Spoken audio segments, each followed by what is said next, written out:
October 25th, 1415, Agincourt. The mud was knee-deep, and the screams came in French.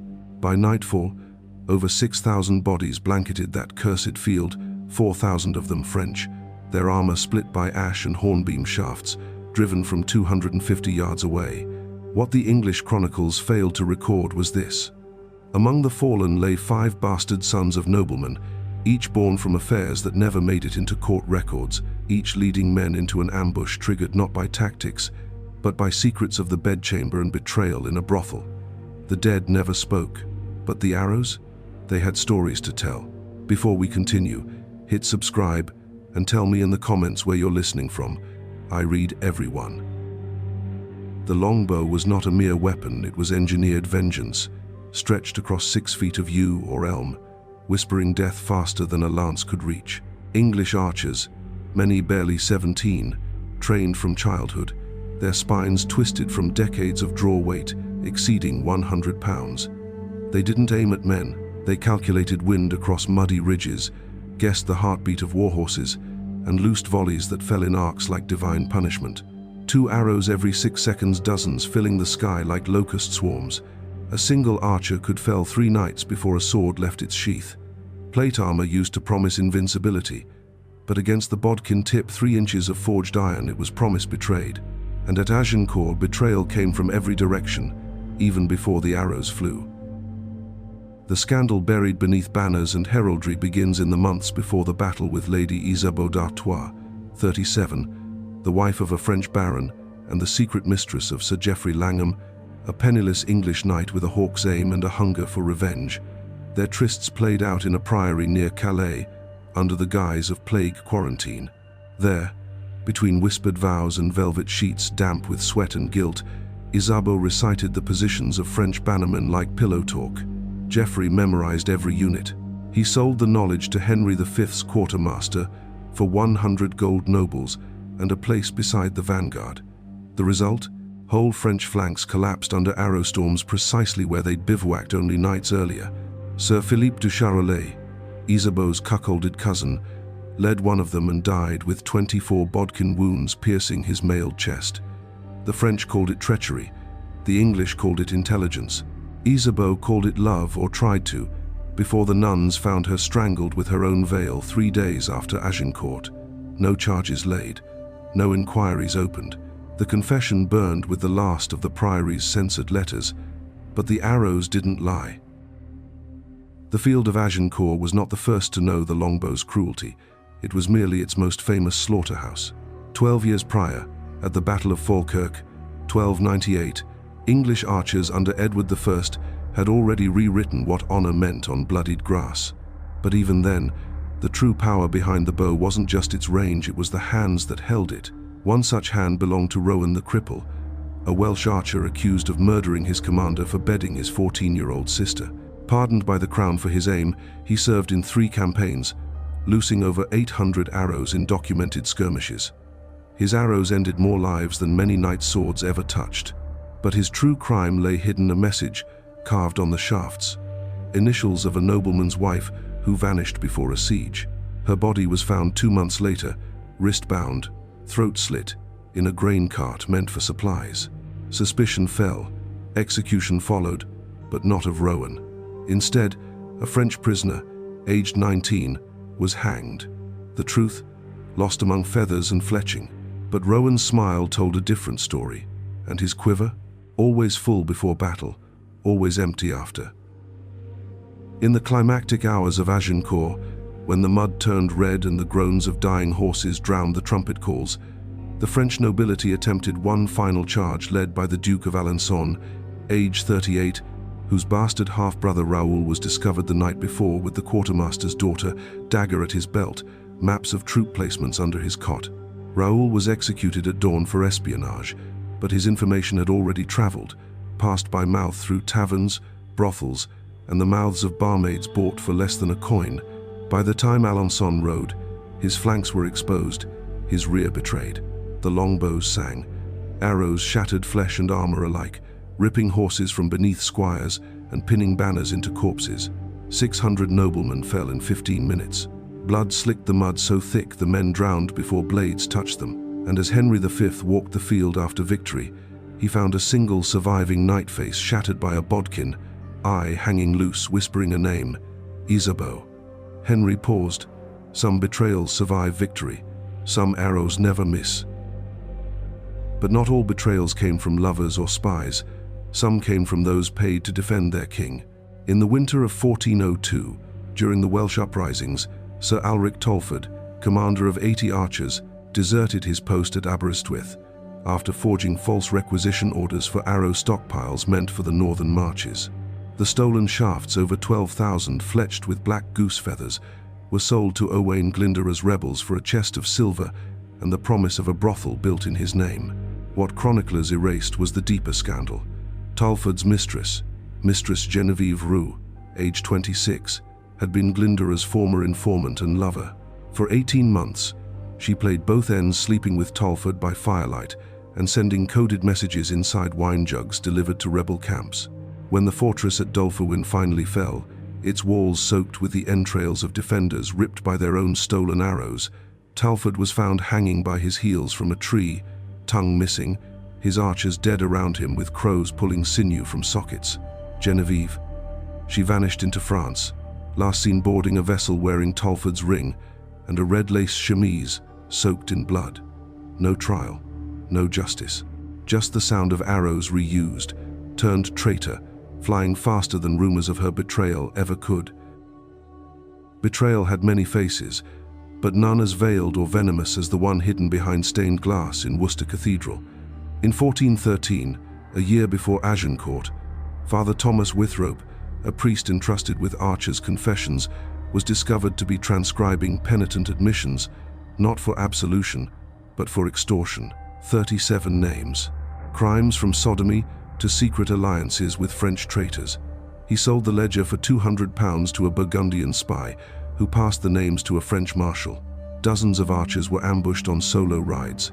Their throats slit, their bodies dumped in shallow marshes. Only one survived. Hugh Nettlebane, 18, who confessed under torture but gave false names to protect his mates.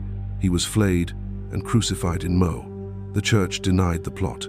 The bishop burned the confessional and called it God's will. But in the bishop's private chapel, one stained window was quietly replaced, no longer showing Christ on the cross, but Saint Sebastian's shot with arrows from 8 directions. Each tip bore an initial, and none of them were holy. The longbow carved open not just bodies, but dynasties.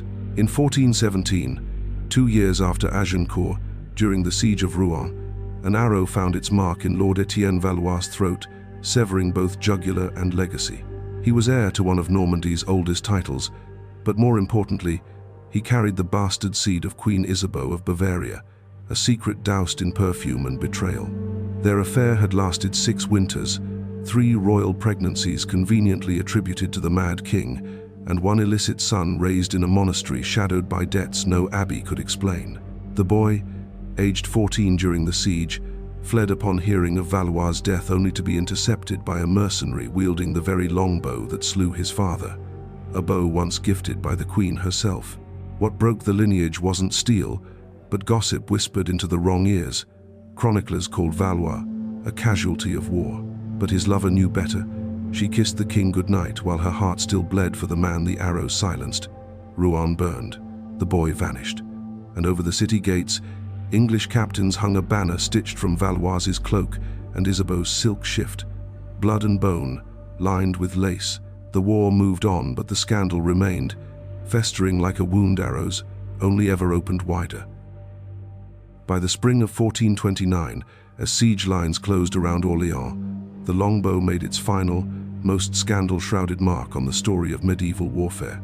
Among the English ranks stood Thomas Grey of Northumbria, 21, bastard son of a disgraced bishop and a laundress executed for theft.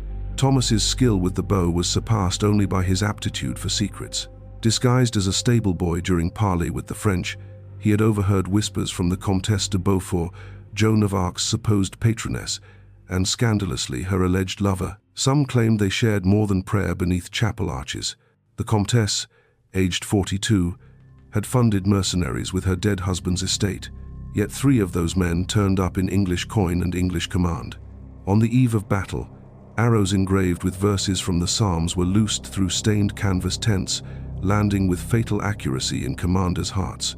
Grey was blamed for none, lauded for many, but he had scrawled a message on one shaft before the siege's end. She lies with saints and devils both. Whether he meant Joan or the Comtesse, none ever discovered. For 2 days later, his body was found in the river, pierced with 5 arrows, his own fletching, black and red. They buried him outside the walls, no prayers, no name. And though Orléans was soon freed, the gossip of who laid with whom and who aimed what when shadowed that holy victory like smoke after fire. In the end, the Longbow wrote more than death. It carved confessions into the silence of the flesh. The war ended. The crime was buried. The scandal faded to whisper. But 3 corpses, 2 lovers and 1 throne told a different story. One chroniclers refused to write.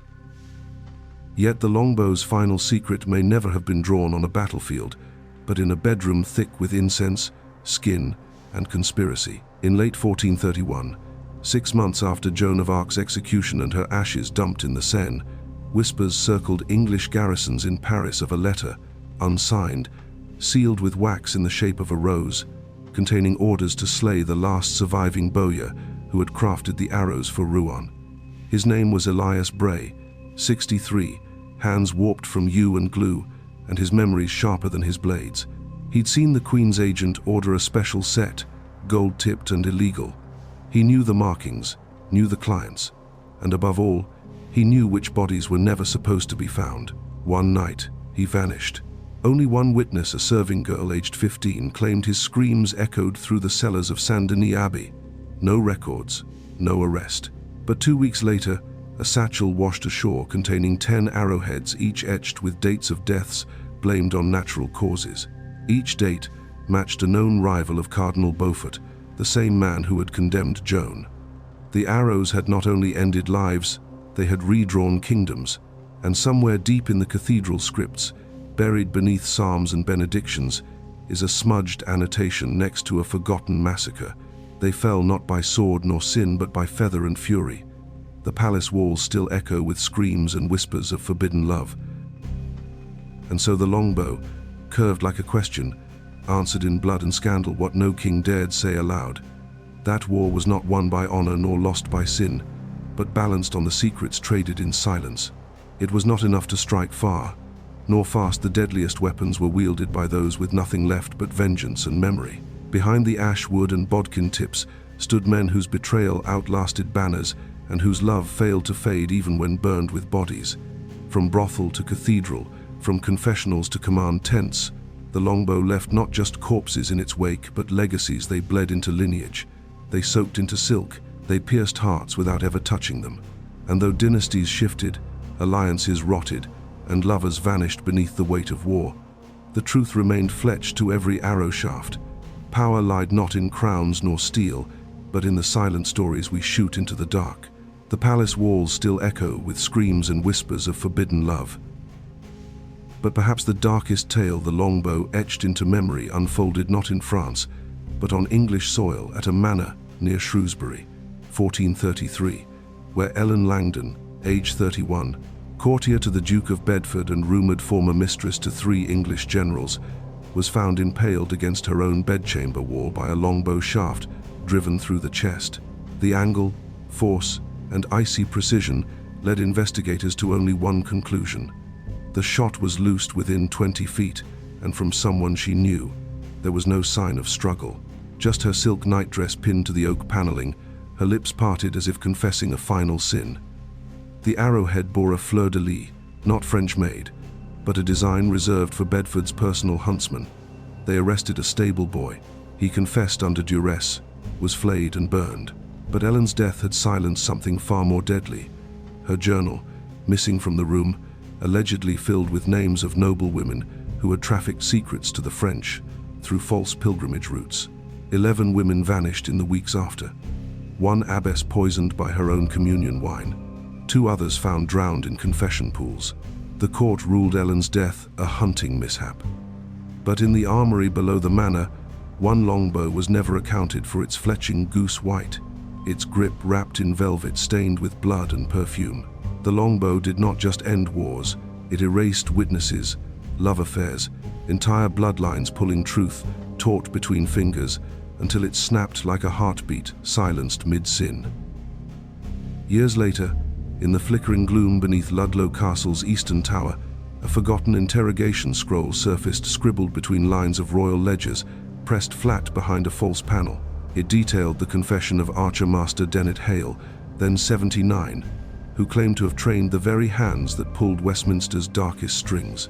Among those hands was that of Lady Wynne Talbot, illegitimate daughter to a Welsh rebel and English countess raised in shadow, trained in bowcraft, disguised as embroidery work. She had once struck down a fleeing nobleman during the Southampton plot, not with a dagger, but an arrow loosed through a chapel window, silencing him mid-denunciation. Her name was redacted in every record, her existence denied, yet the scroll bore marks of her making, vellum creased with lavender oil and powder soot, the fletching style described matching that found in murders, tracing 20 years. For all the war's treaties and proclamations, for every coronation recorded and alliance etched in marble, the true victories were inked in blood on unnumbered arrows. And as Hale wrote before the page cut off mid-word, the bow is not merely held, it holds secrets. And secrets, once loosed, do not miss. The cathedral bells toll on, but underneath their hymn, the wind still whistles through empty halls like a shaft in flight, aimed not at enemies, but at the lies archers took to their graves.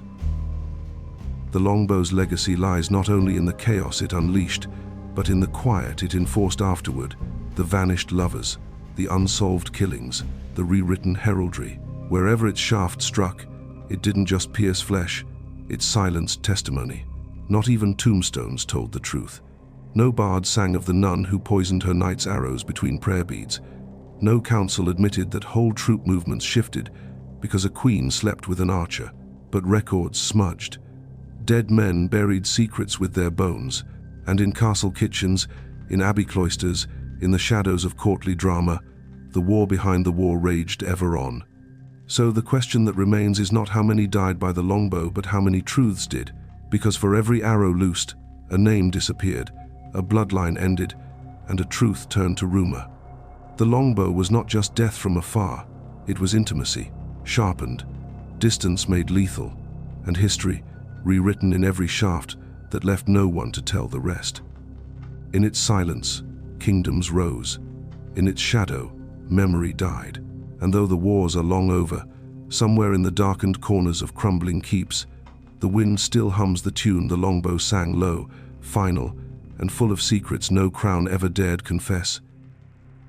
So the next time you see an arrow hanging in a museum case, too quiet, too clean, ask yourself not what it killed, but what it concealed. Whose kiss did it silence?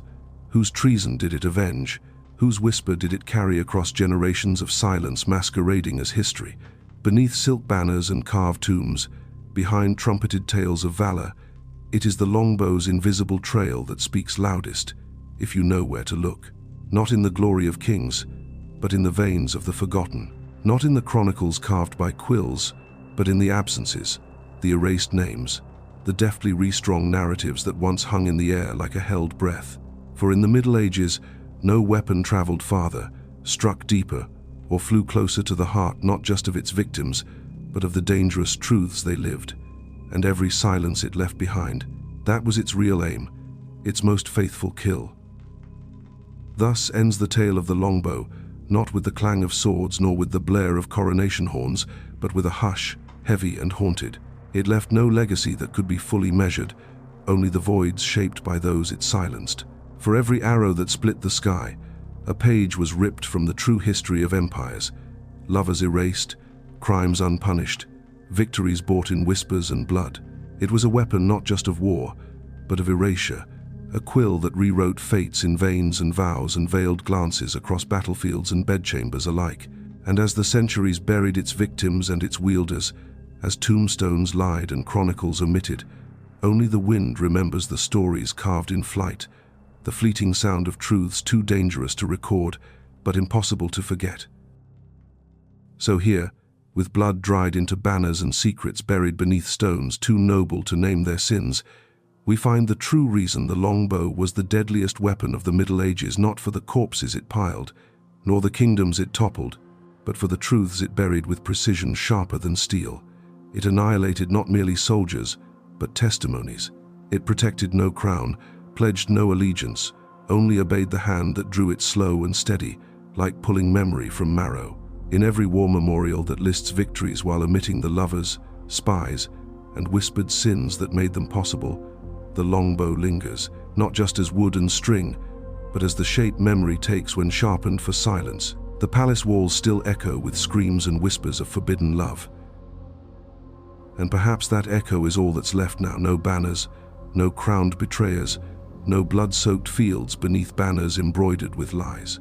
Just the sound, faint and thin, like breath on stone, where the longbow sang its last verse.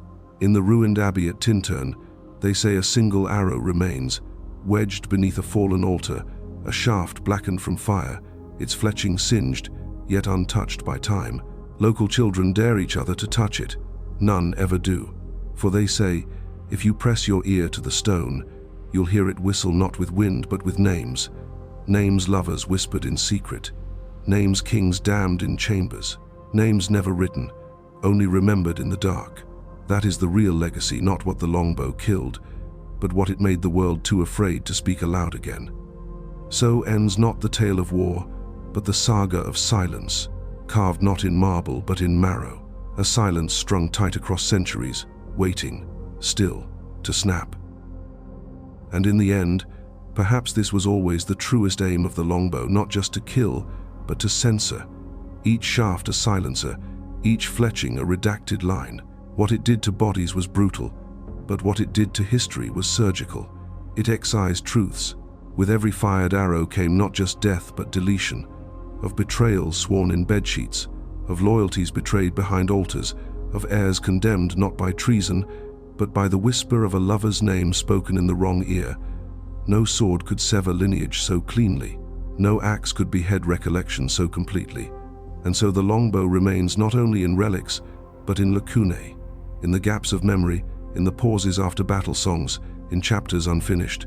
It rests in silence, drawn taut across time, quivering with unconfessed names. For in the end, it was not the steel tip that made it deadly, it was the quiet that followed it. That silence, darker than any war, louder than any cry, still waits, still listens, still remembers.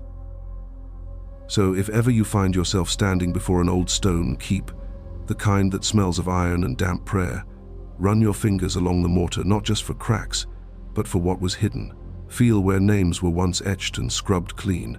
Listen to the wind hissing through the arrow slits, threading tales few dared to voice. This is where the longbow lingers, long after the banners are tattered and the nobles dust. It clings not to glory, but to guilt, not to victory, but to vanishment. It is the sigh before the confession, the creak of floorboards before betrayal steps through, the feathered kiss of fatal truths loosed in twilight. The longbow did not just end lives, it ended testimonies. It unspooled desire into death, wrapped vengeance into wood, and carved silence where history should have shouted. In the hush, after its final arrow fell, kingdoms stood still not from conquest, but from the weight of all they had dared to erase. And some nights, if the wind is just cruel enough, you'll hear it again, not the bowstring, but the breath caught in a throat about to spill too much. That moment of knowing, that final silence, that was the legacy, the most dangerous one of all. And so, around hearths gone cold and altars long collapsed, the longbow's shadow stretches still longer than royal blood and crueler than chroniclers dared admit. It does not hang in history's galleries, not truly. It loiters where ink was spilled to cover sin, where lineage was pruned with feathered precision. Its legacy is not sculpted in knightly pose, but crouched in the margins, cloaked in gossip, soaked in the sweat of soldiers who died with secrets lodged deeper than any shaft. When the silence grew too thick, the longbow cleared it with thuds and screams, with corpses too inconvenient for chronicles. The Middle Ages ended, the wars did too, but the longbow never needed a battlefield. It only ever needed a secret, a target, and someone willing to pull memory back, tight and trembling, until history itself was forced to forget. And that forgetting That was always the deadliest shot of all. The arrow's arc has finally landed. In this shadow play of blood and silence, the longbow leaves behind no monument, only myth and myths lie. But within those lies, if you listen closely, you'll hear the truth the arrows carried, not of glory, not of victory, but of love's treachery, vengeance disguised as patriotism, and names too dangerous for parchment. It was not merely a weapon. It was a reckoning, and though the Middle Ages folded into centuries of forgetfulness, that reckoning waits. In crypts whose keys were lost to flame, in letters with edges singed, in dreams where iron sings and feathers fall, the longbow didn't just change warfare, it rewrote memory. Loosed one final time through the silence, it brings not death now, but remembrance. And that, after all, was its most criminal act. Not who it killed, but who it made us forget.